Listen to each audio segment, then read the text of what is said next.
달은 주님의 성탄을 우리가 기억하며 또 준비하는 달입니다. 그래서 대강절 또 대림절이라고 우리가 말하고 있고, 그래서 이 12월 달은 우리가 의미 있게 우리가 보내야 되고 누구보다도 기쁨이 넘쳐나는 한 달이 되어야 될 줄 믿습니다. 그러면서 크리스마스를 기다리면서 세례 요한의 심정을 가지고 다시 오실 재림의 주님을 예비하는 우리가 되어야 될 줄 믿습니다. 그래서 다른 달보다도 특별히 12월 달은 정말 하나님의 은혜가 넘쳐나는 12월 달이 될 수 있도록 정말 마음을 모으고 또 주님을 높이는 한 달이 되었으면 좋겠습니다. 오늘 말씀의 제목은 걸림돌을 제거하라입니다. 오늘도 제자도의 핵심인 자기를 부인하고 자기 십자가를 짊어지고 가는 삶이 무엇인가 이제 구체적으로 보기를 원하는데요. 9번째로 우리가 정말 주님을 따라가는 제자의 삶을 살아가려면 어떻게 되느냐? 방해가 되는 걸림돌을 제거하라. 이 주제로 오늘 말씀을 듣기를 원합니다. 신앙생활을 십자가를 짊어지고 앞서가신 주님을 따라가는 것이라고 말도 하지만 경주의 비유에서도 말합니다. 표대이신 주님을 바라보면서 우리가 달려가자. 그것이 바로 신앙생활이라고 성경은 우리들에게 말씀합니다. 히브리서 12장 1, 2절에 보면은 믿음의 경주를 하는 제자도의 삶을 살아가는 저와 여러분들에게 주시는 권면의 말씀이 있습니다. 이러므로 우리에게 구름같이 둘러싼 허다한 증인들이 있으니, 구름같이 둘러싼 허다한 증인들이 있다고 합니다. 근데 이 증인이 어떤 증인이냐? 앞서 믿음의 경주를 다 한 증인들 말이에요. 특별히 천국에서 믿음의 경주를 다 마치고 주님의 품에서 안식하면서 이 땅을 바라보는 허다한 증인들을 말합니다. 우리에게 구름같이 둘러싼 허다한 증인들이 있으니 믿음의 경주를 하는 너희들에게, 우리들에게 뭐라 하냐면 모든 무거운 것과 얽매이기 쉬운 죄를 벗어버리고 인내로서 우리 앞에 당한 경주를 하며 믿음의 주여 또 온전하게 하시는 이인 예수를 바라보라. 그는 그 앞에 있는 기쁨을 위하여 십자가를 참으사 부끄러움을 개의치 아니하시더니 하나님 보좌 우편에 앉으셨느니라. 할렐루야. 우리가 가는 이 믿음의 경주는 주님이 먼저 완주하셨고 하늘 보좌 우편에 앉은 줄 믿습니다. 얼마 전 이 TV를 보니까는 중국에서 국제 마라톤 대회가 있었습니다. 그래서 마지막 그 중국 사람하고 에티오피아 사람이 이제 정말 선두 다툼을 아주 격렬하게 하고 있는 그런 상황이었습니다. 근데 중국 이 도움이, 그러니까 이 도와주는 이 자원봉사자가 뛰쳐나와 가지고 중국 국기를 건네주는 거예요. 그때 비가 이제 부슬부슬 내리고 있었는데 건네주는 거예요. 그러니까는 이 마라톤 달리는 사람이 지금 500m 결승전 앞두고 마지막 달려가는 그 시점에서 그걸 잡고 뛴다는 게 쉬운 게 아니잖아요. 그러니까 이렇게 잡지 아니하고 그냥 치고 나갑니다. 치고 나가면 끝날 줄 알았는데 또 다른 자원봉사자가 달려와가지고 앞을 이제 거의 가로막다시피 하면서 그 국기를 던져주는 거예요. 건네주는 거예요.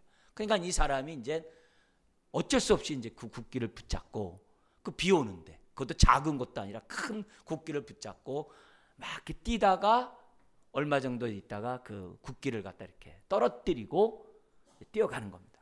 그러다가 에티오피아 선수에게 1등을 이제 빼앗긴 사건이 있었어요. 그러니까 운동 경기를 하는 그런 상황에 달려 들어와서 국기를 던진다는 것은, 건네준다는 것은 정말 이해할 수 없는, 상상할 수 없는 상황인데 그것이 2번씩이나 벌어지게 됩니다.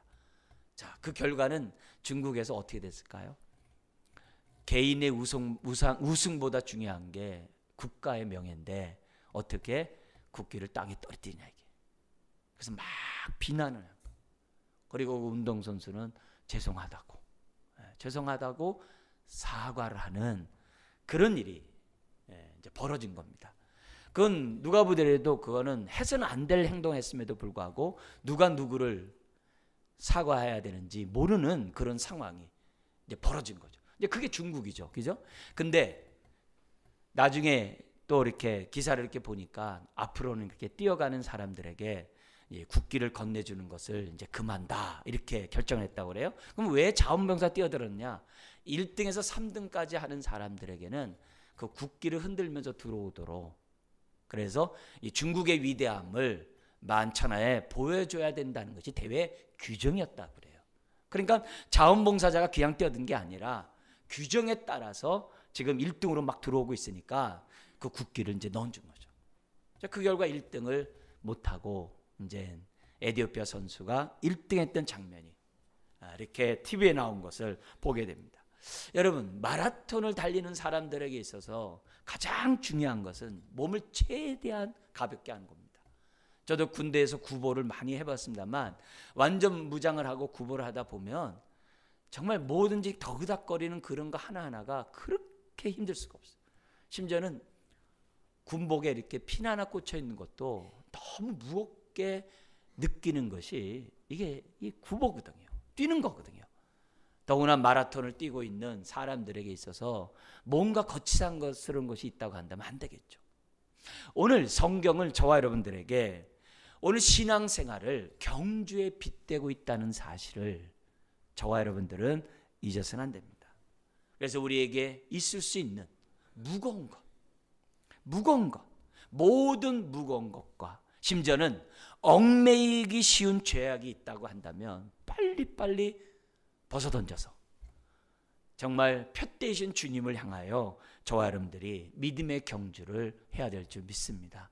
오늘 이 시간을 통해서 내가 주님을 따라가는 데 있어서 나는 지금 제대로 지금 주님을 따라가고 있는지, 혹시 내가 주님을 따라가는 데 있어서 어떤 것이 방해하고 있는지 미쳐보지 못했다고 한다면 이 시간에 하나님의 은혜로 눈이 밝아져서 내가 하나님 앞에 자기를 부인하고 자기 십자가 지고 짊어지고 가는 데 있어서 방해하는 무거운 짐과 죄악들이 있으면 우리 눈이 열려서 그것을 바라보고 이 시간에 그것을 벗어버리고 온전히 주님 앞에 바짝 따라 나가는 저와 여러분 되기를 주의 이름으로 축원합니다.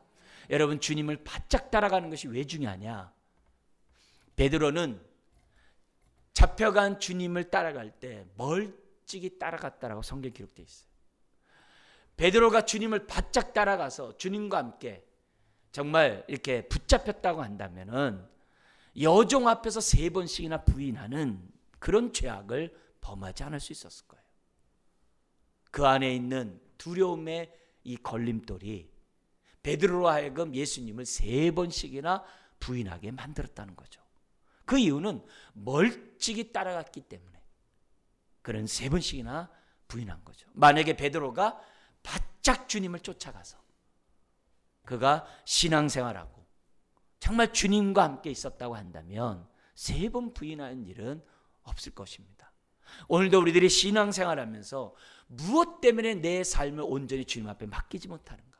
무엇 때문에 내가 하나님의 말씀에 온전히 순종하지 못하고 신앙생활을 대충 하거나 신앙생활을 형식적으로 하거나 신앙생활을 하되 주님을 따라갈 때 멀찍이 바라보면서 따라가고 있는지 한번 우리들이 생각하는 이 시간이 되었으면 좋겠습니다. 오늘 말씀 마태 마가복음에도 기록되어 있어요. 그와 연관해서 말씀을 드린다면은 우리 주님이 앞에 있는 말씀을 하시고 길로 나섭니다. 나서자 멀리서부터 한 유대 관원, 젊은 관원, 그것도 부자인 젊은 관원 청년이 주님 앞에 달려와서 엎드려 무릎 꿇고 주님에게 묻습니다. 선한 선생님, 내가 무엇을 하여야 영생을 얻으리까? 무엇을 하여야 영생을 얻으리까? 우리가 추측할 수 있는 것은 아마 이 청년이 예전에 우리 주님이 하셨던 어떤 말씀을 들었던 것 같아요. 우리가 추측할 수 있는 것은 산상수훈과 같은 말씀이겠죠.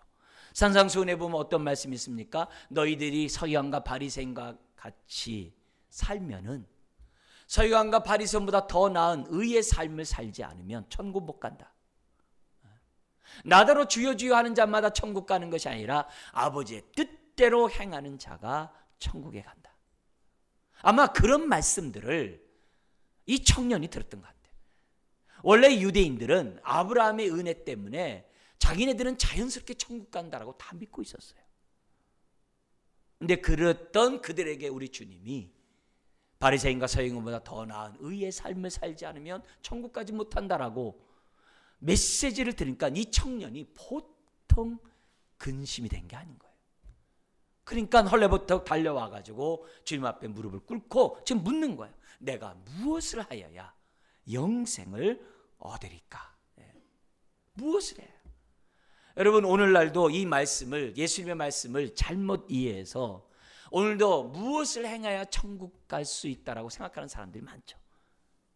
교회 바깥에 있는 사람들은 대부분이고 교회 안에서조차 내가 믿음이 있으니 어떤 행함이 있을 때 하나님이 나를 이뻐하고 기뻐하고 나를 천국으로 인도할 거야, 이렇게 생각하는 분들도 계시죠.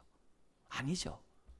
만약에 우리가 어떤 행함이 조금이라도 있어서 천국 간다고 한다면은 우리가 구원받은 것이 은혜라고 말할 수 없고, 만약에 우리 가운데 어떤 사람이 선한 일을 스스로 할 수 있어 구원받는 사람이 단 한 명이라도 있다고 한다면 예수님이 이 땅에 오실 이유가 없죠. 그죠? 만약에 행함으로 구원을 받는다고 한다면은 구원받는 사람은 너무 적죠. 그리고 구원을 받더라도 내가 이런 사람이라고 하면서 자기 자랑하겠죠.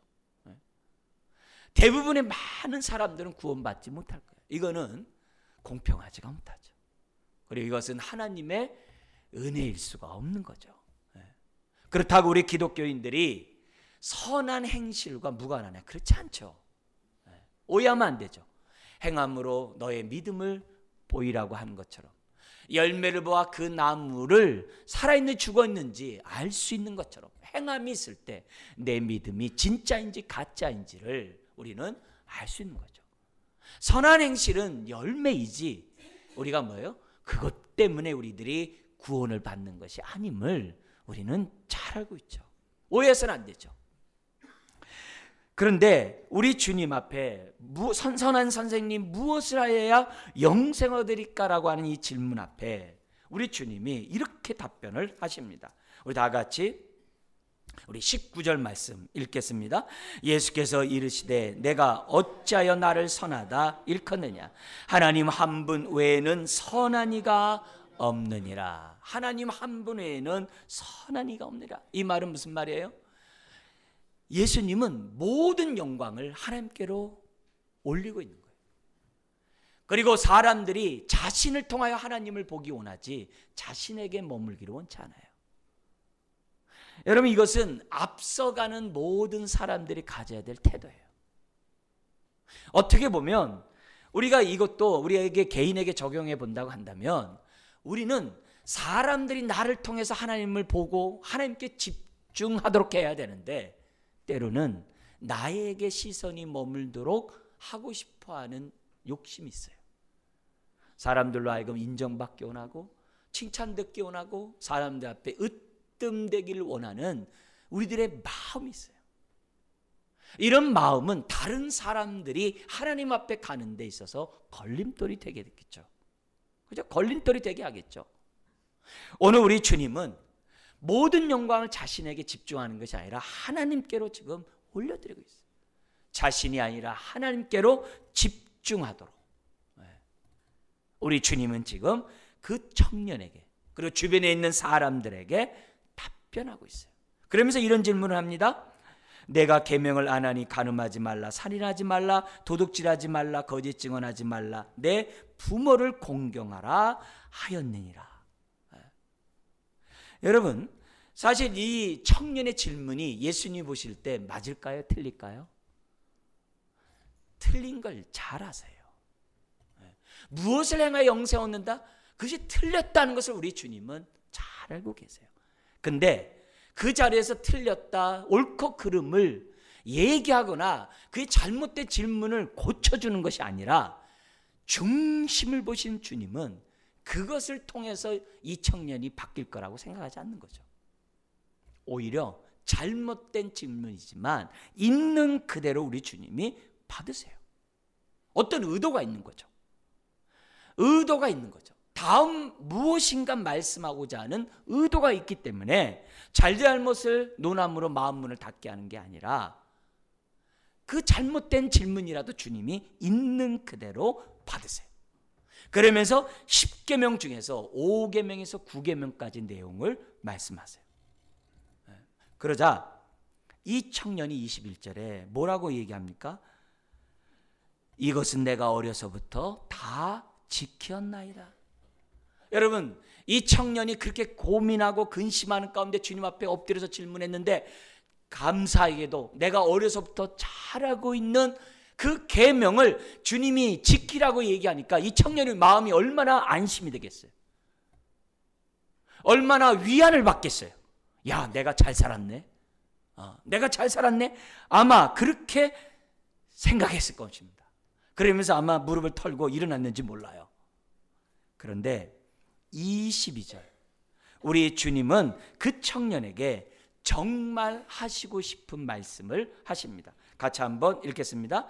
예수께서 이 말을 들으시고 이르시되 내게 아직도 한 가지 부족한 것이 있으니 내게 있는 것을 다 팔아 가난한 자들에게 나눠주라. 그리하면 하늘에서 내게 보화가 있으리라. 그리고 와서 나를 따르라 하시니, 10번째 계명인 탐심하지 말라고 하는, 물질의 종이 되지 말라고 하는 그 메시지를, 10번째 계명을 우리 주님이 그 청년에게 하는 겁니다. 여러분, 예수님이 22절에 너에게 한 가지 부족한 것이 있다라고 하면서 얘기하신 그것이 청년의 잘못을 지적하고 청년을 사람들 앞에서 창피 주려고 한 게 아니에요. 우리가 신앙생활하면서 우리가 조심해야 될, 예수님에 관한 우리가 지식 가운데 조심해야 될 부분들이 바로 이런 부분들이에요. 우리는 우리 주님이 선한 목자라는 사실을 절대 잊어버리면 안 돼요. 의심하면 안 돼요. 하나님은 우리의 삶을 온전케 하기를 원하시는 선한 목자세요. 하나님이 내 인생을 박살내가지고서 내가 고통당하는 것을 갖다가 즐기는 분이 아니에요. 우리 하나님은 선한 목자세요. 그리고 모든 것을 합력하여 선을 이룰 수 있는 전능자이세요. 신앙생활하면서 우리가 주님에 대한 이 지식에 대해서 우리들이 올바로 갖지 않으면 다 어떻게 돼요? 조금만 내가 어렵고 힘들면 하나님을 오해함으로 걸림돌이 돼요. 그것은 하나님 앞에 나아가지 못하게 하는 걸림돌이 될 수 있다는 것을 여러분은, 저와 여러분들은 잊어서는 안 돼요. 우리 주님이 정말 요구하는 것은 네가 나 뭐 참 잘했다. 1계명에서도 아마 9계명까지 잘 지켰겠죠. 그리고 유대 관원이기 때문에 율법에 따라 사는 사람이기 때문에 구제를 많이 했겠죠. 어떻게 보면 겉으로 볼 때는 10번째 계명도 잘 지키는 사람이라고 볼 수 있죠. 그런데 우리 주님은 그 청년에게 한 가지가 부족한 것을 보시고 그 한 가지를 갖다가 지금 그 청년에게 순종할 것을 말씀하고 있다는 거죠. 여러분, 우리 주님은 그 청년이 나를 따르기를 귀찮아서 이렇게 어려운 얘기한 게 아니에요. 그 청년이 할 수 있기 때문에 너의 소유를 팔아 가난한 자들에게 나눠주고 나를 따라오라고 우리 주님은 말씀하셨다는 사실을 저와 여러분들은 잊어서는 안 돼요. 주님의 마음을 곡해 하면 안 돼요. 할 수 없는 것을 하라 가지고 내가 못할 것을 빤히 알면서 어려운 거 시켰다고 그렇게 말하지 마세요. 그런 식으로 우리 주님을 매도하면 안 돼요. 우리 주님은 작은 신음에도 응답하시고 상걸대로 꺾지 아니하시는 선한 목자세요. 우리가 넘어지는 것을 원하는 분이 아님을 기억해야 돼요. 근데 안타깝게도 이 청년의 반응이 23절에 나옵니다. 뭐라고 얘기해요? 그 사람이 큰 부자이므로 이 말씀을 듣고 심히 근심하다. 또 다른 근심이 생긴 거예요. 여태까지 근심을 내가 많이 어떻게 해야 내 영생 얻지? 그 근심을 했는데 지금 뭐야? 또 다른 근심이 있는 거예요. 뭐 때문에요? 큰 부자이므로. 그 청년이 근심했다 이렇게 해요. 그리고 24절에 예수께서 그를 보시고 그 다음 말씀을 하십니다. 먼저 우리가 다른 이 말씀을 계속 진행하기 전에 교훈을 얻는 내용을 우리가 좀 살펴봤으면 좋겠어요. 여러분, 우리 주님은 그 청년의 질문이 잘못되었음에도 불구하고 옳고 그름을 논하지 않아요. 많은 경우에 보면 사람들과 대할 때 옳고 그름을 논하면 상대방 마음을 확 닫습니다. 그랬니 저쨌니 하면요, 마음을 확 닫아요. 우리 주님은 먼저 정죄하거나 틀린 부분을 교정하려고 하지 않았어요. 그 청년의 질문을 있는 그대로 받았다는데 우리가 교훈을 얻어야 돼요. 부모가 자녀를 양육하고 자녀를 고치고 교정하는 데 있어도 잘잘못을 먼저 지적하면 애는 마음을 닫습니다. 그래서 성경에 나타난 자녀 교육의 가장 핵심이 뭐냐면 감정은 받고 행동은 바꾸라는 거예요. 지금 이 청년이 잘못된 질문을 했음에도 불구하고 받아요. 그리고 나서 행동을 바꿔주는 주님의 모습을 저와 여러분들이 잘 적용해야 돼요. 그래서 사람들을 보고 대할 때마다 그거 틀렸어 이런 말을 먼저 말하기보다 상대방이 뭐라고 말하든지 간에 상대방의 말을 이렇게 받아주는 마음, 그래서 대화가 이루어지는 그런 자세를 가져야 돼요.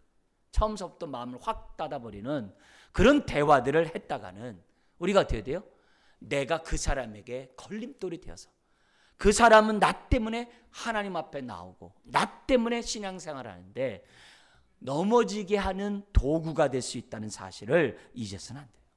오히려 예수님처럼 자신이 볼 수 없는 한 가지 부족한 것을 나중에 볼 수 있도록 정말 인도해 주는 그런 대화법이 오늘 저와 여러분들이 가져야 될 내용이라는 거죠. 여러분, 우리 주님은 저와 여러분들이 어떻게 하든지 간에 유익하고 어떻게 하든지 양으로 생명롭고 풍성한 삶을 살도록 하기 위해서 애를 쓰는 분이신 것을 잊어서는 안 돼요. 예수님 앞에 현장에서 가늠하다 잡힌 한 여인이 많은 사람들에서 끌려왔습니다. 사람들이 돌로 쳐 죽이려고 하는 그런 상황이에요. 이 여자 어떻게 해야 합니까? 원래 그 여자는 현장에 돌 맞아 죽었어야 하는 사람이었어요. 이 여자 어떻게 해야 합니까? 예수를 시험하려고 하는 거죠. 그랬을 때 주님이 죄 없는 자가 먼저 돌로 쳐라. 그래요. 그러자 사람들이 나이 든 사람부터 돌을 내려놓고 갔다 그래요. 근데 우리 주님이 그 여인에게 뭐라고 했는지 이게 중요한 거예요. 뭐라고 그래요? 나도 너를 정죄하지 않겠다.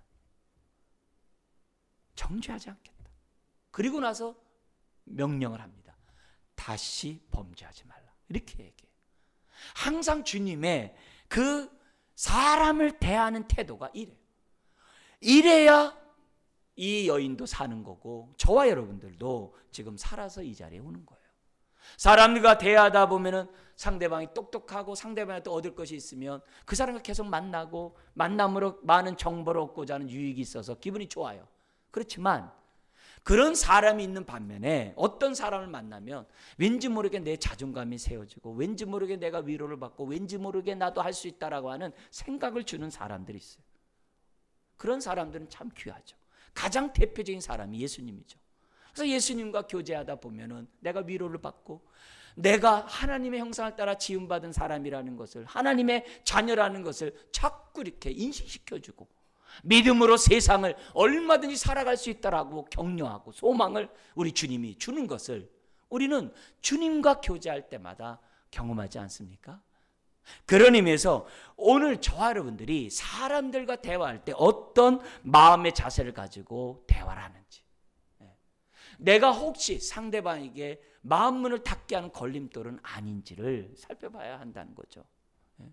그래서 우리들 스스로가 걸림돌이 되지 않는 사람, 예수님처럼 선하신 분은 오직 하나님 한 분뿐이시다, 이런 자세를 저와 여러분들이 가져야만 한다는 거죠. 우리 주님은 그 청년과 대화를 하기 위해서 먼저 그 청년의 잘하는 장점을 얘기하게 하셨어요. 저 어려서부터 그거 다 지켰어요. 어려서부터 다 지켰어요. 그런데 한 가지가 부족하구나. 이 한 가지만 더하면 네가 온전해질 수 있는데, 그런 메시지를 우리 주님이 말씀하고 있는 겁니다. 여러분, 이 청년이 큰 부자인 거로 심히 근심했다는 것은 무슨 의미입니까? 이 청년이 하나님과 동시에 재물을 의지하고 있다는 것을 보여줘요. 물론 하나님보다 재물을 의지하진 않았을 거예요. 하나님과 함께 재물을 의지한 사람이라고 우리는 추측할 수 있어요. 유대인들은 원래 이 재물은 하나님께로부터 온다라고 믿었어요. 그래서 자신이 부자가 되는 것은 하나님 앞에 말씀에 순종함으로 복을 받았다고 다 믿고 있어요. 다 믿고 있어요. 근데 이 청년은 자신의 재물이 하나님께로부터 왔다는 것을 믿고 감사를 했는데 문제가 생겼어요. 어떤 문제예요? 많이 받은 그 재물로 인하여 하나님 앞에 감사하는 것까지는 좋지만 이 청년은 재물의 종이 된 거예요. 재물의 주인이 된 게 아니라 종이 됐다는 것이 문제라는 거예요. 우리 재물의 주인이 된다는 말을 다른 말로 하면 뭐라 그래요? 청직이라고 그래요. 내가 갖고 있는 이 재물을 하나님이 나에게 맡겨진 재물로 인식한다고 해서 청직이라고 그러는 거예요. 그래서 이 재물을 하나님의 뜻대로 쓰는 사람을 선한 청직이라고 그러고, 내 마음 내 뜻대로 쓰는 사람을 악한 청직이라고 그래요. 우리가 하나님으로부터 받은 축복들이 물질만이겠어요? 여러 가지 것들이 있을 수 있겠죠. 근데 그런 것들에 대해서 우리가 감사하되 그런 것들의 종이 되면 우리는 하나님 앞에 나아가는 데 있어서 오히려 그 축복이 걸림돌이 된다는 거죠. 그 중에 가장 대표적인 것이 재물이겠죠. 왜요? 가장 이 세상 것에 대변하는 것이 물질이기 때문에 그래요.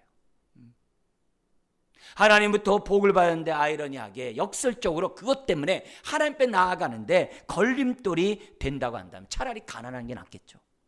없는 게 낫겠죠. 어떤 사람은 지식 때문에 하나님이 주신 은혜로 지식을 받아서 감사했는데 그 지식 때문에 하나님 앞에 나아가는 걸림돌이라고 한다면 문제가 될 수 있겠죠. 좋은 것만이 아니죠. 우리가 갖고 있는 육신의 정욕과 안목의 정욕과 이생의 자랑이 우리가 거기에 눌려가지고 종이 된다면 그것이 또한 하나님 앞에 나아가는 데 있어서 걸림돌이 될 수 있겠죠. 요즘에 많은 중독들 있잖아요. 가장 요즘에 심각하게 우리가 교회에서 많이 기도하고 막 이런 것들 이제 막 부모들이 걱정해 게임 중독 아니에요. 그러니까 그런 중독에서 내가 즐기고자 잠깐 내가 기분을 환기하고자 했는데 거기에 종이 돼버리면 그것 때문에 하나님 앞에 나아가는데 방해가 될 수 있죠. 걸림돌이 될 수 있다는 것을 우리가 보여줘요. 그래서 성경은 믿음의 경주라는 저와 여러분들에게 삶을 단순하게 살라고 요청하고 있어요. 대표적인 사람이 아브라함을 비롯한 믿음의 선진들이죠. 그들은 이 땅의 거부였어요. 근데 이 땅의 거부면서 그들은 자기의 본향은 하늘나라이며 이 땅의 삶은 나그네로서 인식하면서 살았던 거죠. 여러분, 나그네는 짐이 가벼워야 돼요. 짐이 복잡하면 나그네의 삶을 살 수 없어요. 오늘 저와 여러분들 마찬가지입니다. 세상 것에 너무 많이 연루되어 있으면 우리가 어떻게 돼요? 믿음의 경주를 할 수 없어요. 오늘 내가 주님 앞에 나아가는 데서 방해하는 그 걸림돌이 무엇인지를 이 시간에 보고 주님이 너에게 한 가지 부족한 것이 이거다라고 말씀하시는 음성을 듣는 이 자리가 되어야 될 줄 믿습니다. 여러분, 사람과의 관계에서는 한 가지 부족한 게 그렇게 중요하지가 않을 때가 있어요. 그리고 모를 수가 있어요. 그러나 한 가지 부족한 것이 하나님 앞에서는 절대적일 때가 많아요. 사람들과 관계에서는 한 가지 부족한 거, 에이 뭐 나도 부족한데 뭐 저 사람 부족한 게 뭐가 흠이 되겠어, 이렇게 생각할 수 있어요. 근데 하나님 앞에서는 한 가지 부족한 것, 그것 때문에 하나님 앞에 나아가는데 큰 근심이 될 수 있어요. 옥토밭이 아니라 돌짝밭이 될 수 있고요, 가시덤불밭이 될 수 있고요, 심지어는 그 어떤 거 하나 때문에 내 마음이 길가같이 강팍해질 수 있어요. 그렇기 때문에 내 마음을 무엇보다 다스려야 될 것이 만물보다 다스려야 될 것이 너 인간의 마음이라고 얘기했는 것처럼 우리의 마음 하나 그것이 하나님 앞에 나아가는 데 있어서 큰 걸림돌이 될 수도 있어요. 생각 하나 잘못 먹는 것이 우리의 신앙을 완전히 뒤엎어버리는 잘못된 걸림돌이 될 수 있다는 사실을 저와 여러분들은 잊어서는 안 돼요.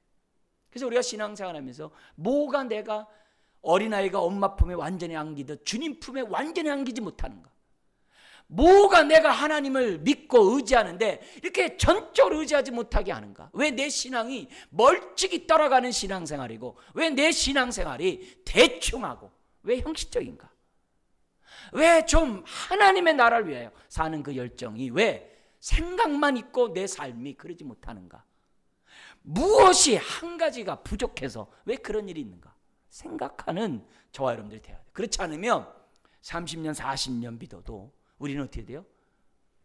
그거 하나 때문에 하나님의 은혜를 받지 못하며 살아갈 수가 있다는 거예요. 있다는 거예요. 그래서 우리들은 성경은 우리들 안에 있는 걸림돌이 뭔지를 끊임없이 알려줘요. 우리 누가복음 12장서부터 배웠던 우리의 마음을 어둡게 하는 것 6가지의 주제를 우리가 배운 게 있었어요. 내가 외식하고 두려워하고 탐심하고 회개하지 않고 이 땅에 살아가면서 성실하지 않고 내 마음이 정말 이렇게 분별하지 못하는 이런 마음들은 우리 마음을 어둡게 한다고 그래요. 그런 거 하나하나가 너무 염려하고 너무 탐심 가운데 있고 너무 내가 받은 이런 고통과 슬픔과 아픔과 상처 때문에 너무 내가 종이 되어 있다면, 내가 눌려 있다고 한다면 그것이 나로 하여금 하나님 앞에 나아가는데 걸림돌이 될 수 있다는 거죠. 여러분, 이 청년은 예수님이 한 가지 부족한 것을 알려줬음에도 불구하고 그 말씀에 순종하지 않고 근심하고 마가복음은 떠나갔다 그래요. 자신이 예수님에게 선한 선생님이요 나에게 내가 무엇을 행해야 영생을 얻으리까라고 질문해서 주님이 가난한 거 너 재산 다 팔고 가난한 자에게 줘라, 그리고 날 따라와라 알려줬으면 아멘 하고 어떻게 돼요? 따라갔어야죠. 근데 우리 주님이 길을 알려줬음에도 불구하고 돈 때문에 주님의 말씀을 포기하고 자기 길로 가버렸다는 거죠. 오늘 저나 여러분들은 어떤 얘기예요? 하나님이 나에게 깨달음을 줬어요. 나에게 이게 걸림돌이구나. 여러분, 그걸 깨닫게 하고 지금 우리가 이 시간에 알았어요. 그러면 그것을 버리는 것이 맞습니까? 아니면 나 그거는 버릴 수가 없어요 하면서 근심하다가 불순종하는 게 맞습니까? 여러분, 우리가 어떤 것을 볼 때 이렇게 불빛에다 이렇게 비춰보면은 이렇게 속을 갖다 볼 수 있는 것들이 있죠. 마찬가지거든요. 우리가 신앙생활할 때 우리의 심령과 우리의 삶을 비춰보려면 십자가의 불빛에 이렇게 비춰보면 돼요. 다시 말하면 십자가 앞에 가까이 가면은 내 스스로가 무엇이 걸림돌이 내 안에 있는지, 무엇 때문에 하나님 앞에 가까이 가지 못하고 하나님 뜻대로 살지 못하는지, 그 걸림돌이 내 안에 무엇인지 십자가 앞에 가까이 가면 갈수록 보여져요. 볼 수 있어요.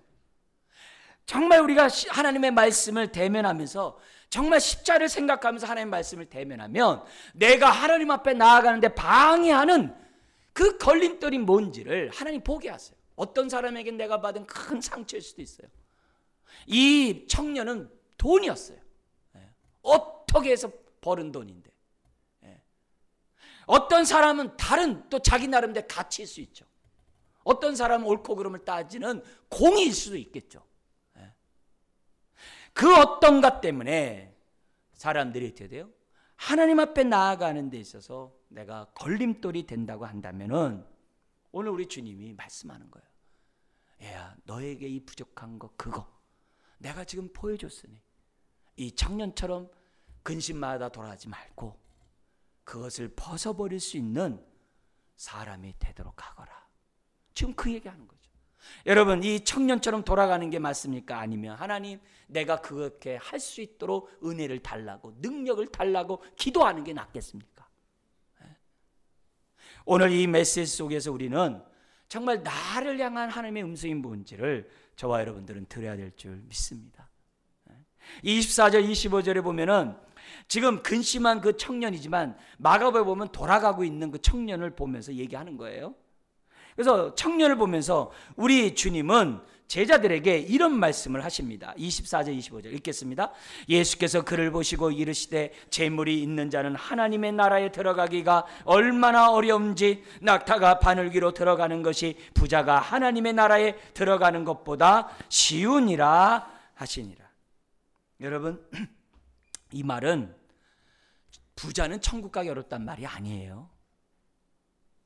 이 말은 재물 때문에 말씀을 거절한 그런 마음을 얘기하는 거예요. 하나님의 말씀을 알매도 불구하고 재물의 종이 되어서 하나님의 말씀을 불순종하는 그런 사람을 얘기하는 거예요. 다른 게 아니에요. 아브라함과 이삭과 야곱 다 거부라고 그랬어요. 부자였어요. 부자였음에도 불구하고 그들은 물질의 종이 아니라 물질의 주인들이었어요. 그래서 하나님의 뜻대로 청지기 역할을 했던 사람이 바로 믿음의 선진들이에요. 주님이 오늘 우리들에게 요구하고 있는 것이 바로 그런 거죠. 우리는 재물의 종이 되면 안 돼요.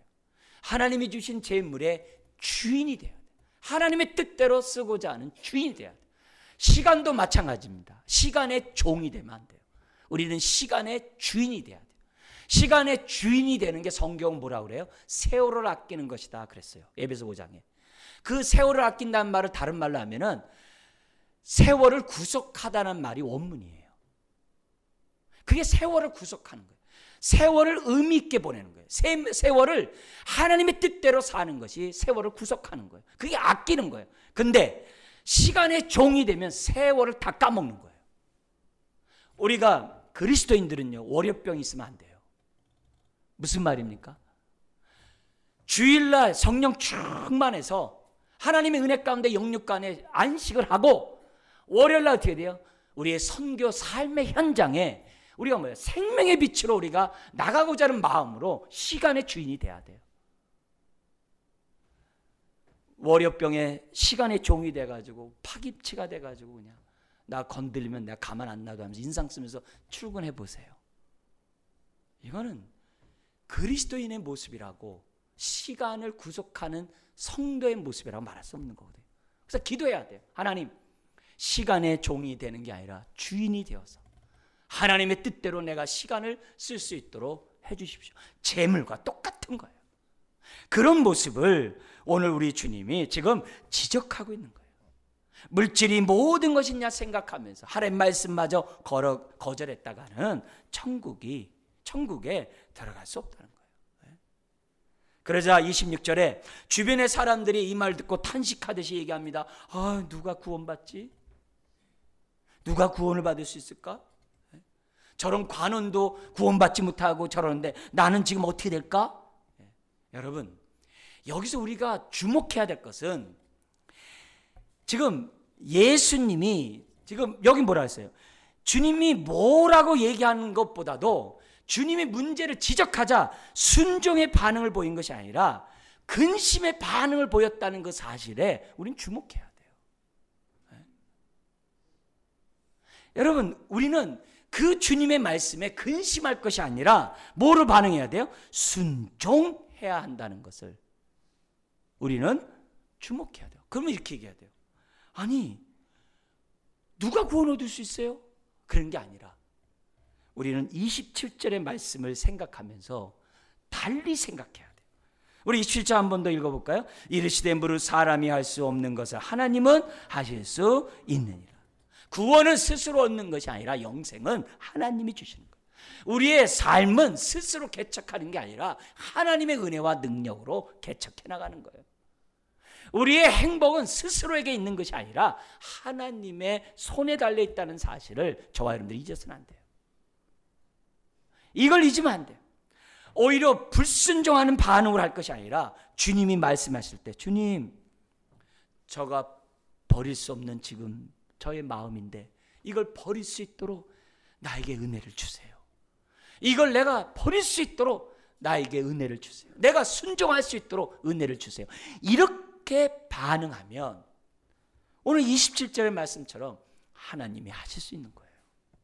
거기서 하나님의 임재를 경험하고 하나님의 능력을 경험하는 것이 신앙생활이에요. 근데 하나님의 임재를 경험할 그 순간에 이 청년처럼 근심에서 갚버리는 거예요. 하나님의 축복을 경험하는 그 순간에 돌이켜서 믿음을 떠나버리는 거예요. 그러니까 신앙생활이 계속 쳇바퀴 도는 거예요. 계속 은혜를 덧입지 못하는 모습이 나오는 거예요. 그러자 베드로가 얘기합니다. 주님, 우리 모든 거 다 버렸어요. 정말 다 버렸잖아요. 만선의 2배에 가득 찬 그 배를 다 버리고 주님 따랐잖아요. 주님 다 버리고 주를 따랐어요. 그러니까 우리 주님이 29절 30절의 말씀을 합니다. 같이 한번 읽겠습니다. 이르시되 내가 진실로 너에게 이르노니 하나님의 나라를 위하여 집이나 아내나 형제나 부모나 자녀를 버린 자는 현세의 여러 배를 받고 내세의 영생을 받지 못할 자가 없느니라.